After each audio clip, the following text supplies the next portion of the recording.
안녕하세요. 11월 28일 아침이고요. 이 영상은 토요일 밤 10시 넘어서 영상을 만들었습니다. 저는 나노젠의 나노코박스에 대한 소식은 보통 굿모닝 베트남에 있는 이 이혜훈 기자나 또 다른 이종국인가 그 기자의 부분의 기사가 가장 좀 합리적이고 좀 객관적인 그러한 바탕으로 기사를 다루는 것 같아서 요 분들의 기사를 저는 잘 참조를 합니다. 이 기사는 11월 27일 토요일 16시 우리 시간으로 토요일 8시에 올라온 기사를 이른 아침에 이 영상은 아침에 오프닝을 할 것이어서요. 조금 늦어도 괜찮습니다. 차분히 어떤 내용인가를 알면 되니까. 나노코박스의 힘든 길은 아직 끝나지 않았다라고 이혜훈 기자는 이렇게 글을 올렸습니다. 나노코박스의 국내 코비드19 백신은 총리가 국내 생산 백신을 곧 보유할 것을 거듭 촉구했음에도 불구하고 여전히 조용하다. 현재는 오미크론의 슈퍼 바이러스 슈퍼 변이의 발견으로 인해서 특히 유럽 쪽에서는 현재 아주 큰 폭의 주가의 하락도 나오면서 전 세계가 제2의 팬데믹의 그러한 상황으로 들어가지 않나 이렇게 우려의 소리가 높습니다. 그리고 연말 또한 주가 시장에서는 좋지 않죠.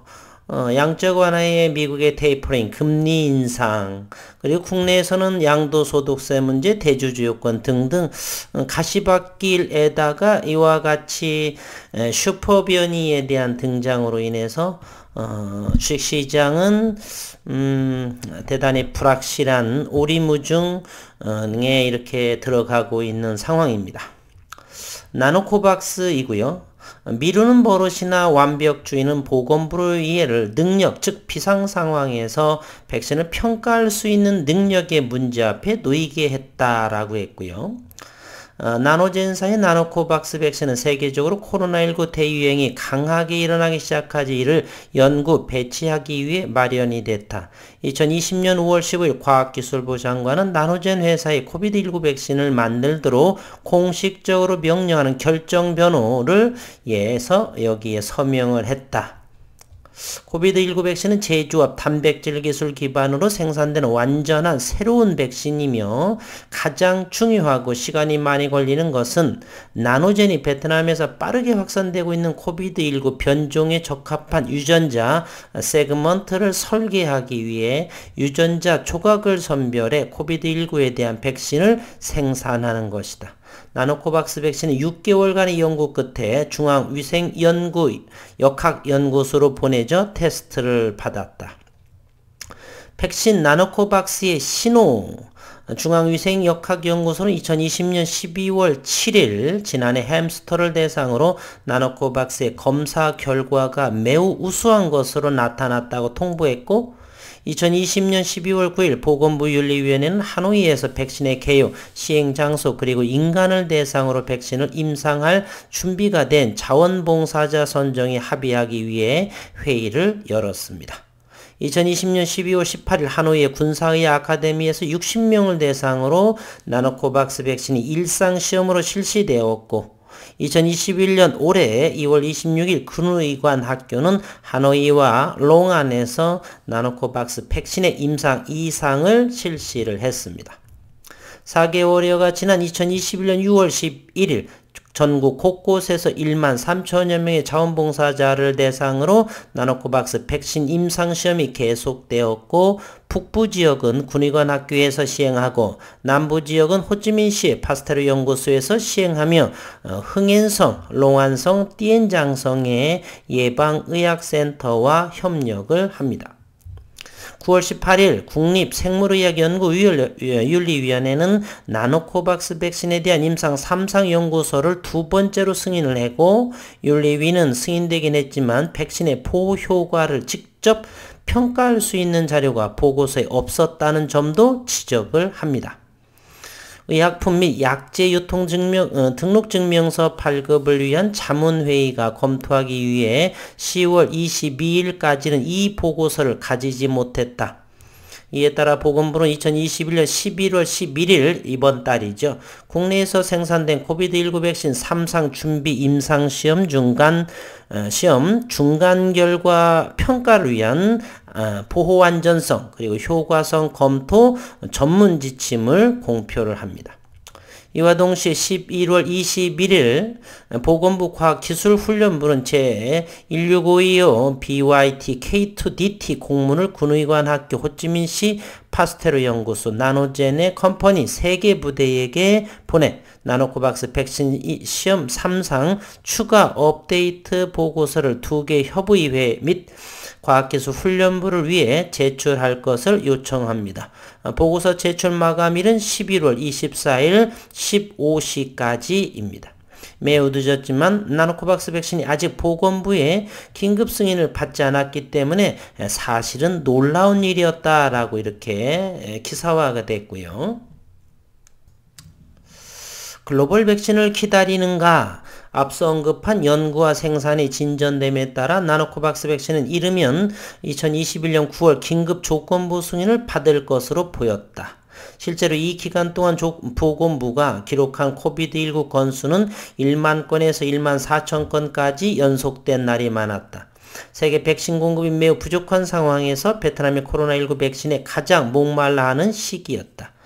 백신 외교로 당, 국가, 국회의 지도자는 개인적으로 전염병에 대한 백신을 더 많이 확보하는 협상을 했고, 앞서 2021년 8월 판민진 총리는 국내 백신 생산이 조속히 이루어질 수 있도록 이해 관계자들과 여러 차례 회의를 했다. 총리는 키트와 연구 기술 이전, 시험 백신, 의약품 생산, 의료 장비, 물자 공급 등 연구 기술 이전 시험 단위가 참여하는 과정과 절차를 지도할 수 있도록 보건부, 과학기술부, 관계부처, 협의회에 소매를 걷어붙여 달라고 요청했고, 업무를 방해하는 행정 절차를 떠나 즉시 대응해야 한다라고 했습니다.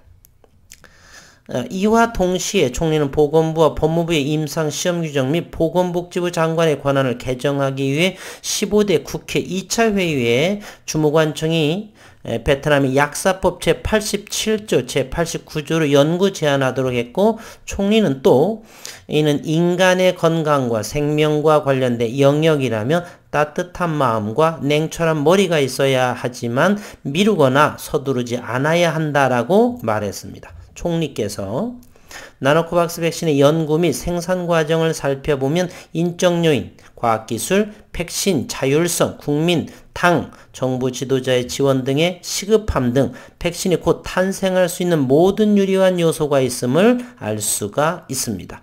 그리고 곧 나노젠이 자사의 백신을 세계 백신 시장에 내놓는 것도 목표이다. 그러나 나노코박스 백신이 아직 조건부 긴급 허가를 받지 못했다는 것은 보건부의 지연 또는 완벽함 때문인지 이해가 되지 않는다, 이렇게 언급했고요. 능력과 자신감이 필요한가라고 이렇게 됐고, 나노코박스와 같이 임상시험 규정 개정, 보건부 장관 권한 등 모든 여건을 조성하면서 당과 국가 지도자들의 특별한 관심을 받은 백신은 없었다. 이는 과학적으로 국제 규정에 따라 연구팀의 단계별 임상보고서가 매우 정교하고 체계적이기 때문에 근거가 있다. 제조합 단백질 기술에 의한 백신의 안전성, 면역 원성 및 이론적으로 추정되는 보호 효과도 좋은 결과를 제공한다. 코비드19 백신의 가장 흥미로운 지표는 혈액 희석 수준인 중화항체 역가이며 바이러스의 최소 50%를 비활성화하며 코비드19 백신의 보호 효과를 추정하는 데 사용될 수 있다. 아스트라제네카 백신의 경우 인젝터의 항체 역할은 회수된 인간 항체의 약 50에서 60%로 효력 약 70%에 해당하며 이 수치는 파이자, 바이오엔텍 및 모더나 백신에서는 200% 이상으로 백신 효능은 94에서 95%이다. 나노코박스 연구팀은 베트남에서 나노코박스 백신 접종자 86명과 코로나19 감염자 16명에 대해서도 같은 계산을 실시했다. 예방접종을 받은 사람의 항체 적정도는 감염자 및 회복자보다 200%가 높았다. 대체 임상시험 방식으로 포효능을 추정하는 것은 완전히 가능하며 대만, 쿠바, 이란 등 많은 곳이 긴급 백신 승인을 신청하고 있다. 독감 백신의 설계자인 응의엔 후안 박사는 현재 30년 경력의 항체 기반 치료제 회사인 캐나다 아이즈와의 라이프 사이언스 애리조나 대학교 방문 교수이자 연구 책임자이다. 나노코박스 백신을 접종받은 사람의 항체 값은 감염 회복된 사람의 항체 값보다 200% 높아 나노코박스의 실험팀이 황금 10인 기준으로 꼽은 평가에 충분하다는 것이다. 현재 나노코박스 백신의 백신 연구 초기부터 만든 프로토콜에 따라 실제 포효능을 산출하기에는 데이터가 충분하지 않다.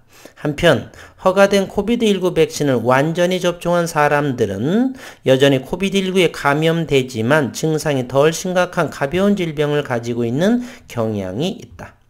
그렇긴 하지만 실제로 백신의 보호 효능은 기대만큼 높지 않으며 코비드19에 대한 백신의 임상시험 프로토콜 설계할 때 고려해야 할 사항이기도 하다. 그러나 많은 나라의 실제 연구는 우한 변종으로부터 사람들을 보호하는 백신이 델타, 알파, 감마 같은 새로운 변종으로부터 사람들을 보호할 수 있다는 것을 보여주었다. 나노코박스 백신 연구단과 응우엔 후안 박사뿐 아니라 일부 국내 과학자들은 백신에 대한 긴급 허가증의 기초가 되기 위해 보호 효과를 추정하는 위의 방법에 동의한다. 그러나 2021년 11월 21일자 공식 파견 번호를 통해 보건부 과학기술훈련부는 나노코박스 백신의 3상 추가 업데이트를 요청함으로써 나노코박스 긴급 라이센스가 추가로 지연되었다. 매우 느리지만 사실 이 공식서안의 요구사항은 보건부의 2021년 11월 10일자 결정의 정신에 따라 현재의 전염병 방지 현실에 정확히 가깝지 않는다. 그럼 보건부는 완벽주의 때문에 망설이거나 나노코박스 백신에 대한 조건부 응급 허가를 허가할 수 있는 능력과 용기가 정말로 부족한 것인가? 답은 보건부에 있다라고 했고요.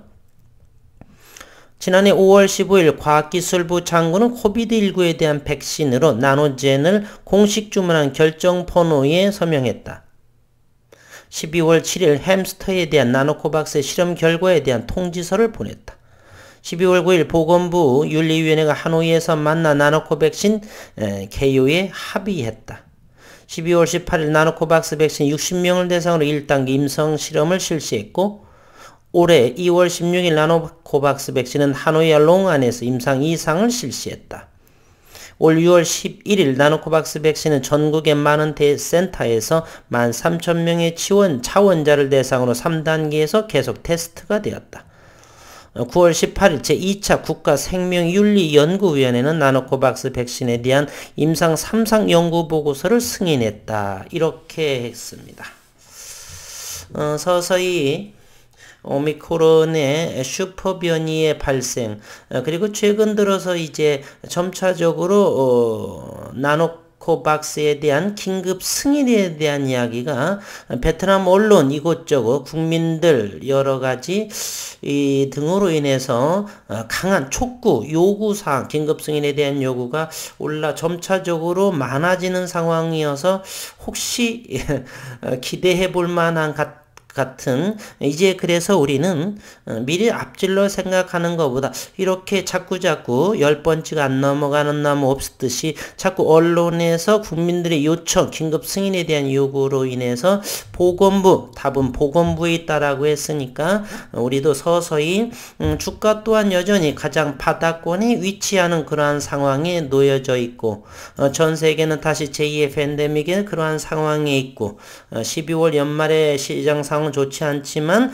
백신 긴급 승인에 의해서 상황은 새로운 변화가 이루어질 수도 있기 때문에 우리는 현재 주가가 큰 폭의 하락이 나오면서 여전히 베트남의 소식에 귀를 기울이면서 반등에 물고 시작점을 우리는 관찰을 해야 된다라는 차원으로 오늘의 이 11월 27일 올라온 기사를 한번 쭉 하나도 빠짐없이 지루하셨겠지만 조금 빠른 속도로 이렇게 같이 함께 나눔의 시간을 가졌습니다. 좋은 결과가 이 새로운 팬데믹으로 인한 그런 슈퍼변이에 의해서 베트남에서의 보건부에서 긴급 승인이 속히 나와 주었으면 하는 바람 간절히 희망해 봅니다.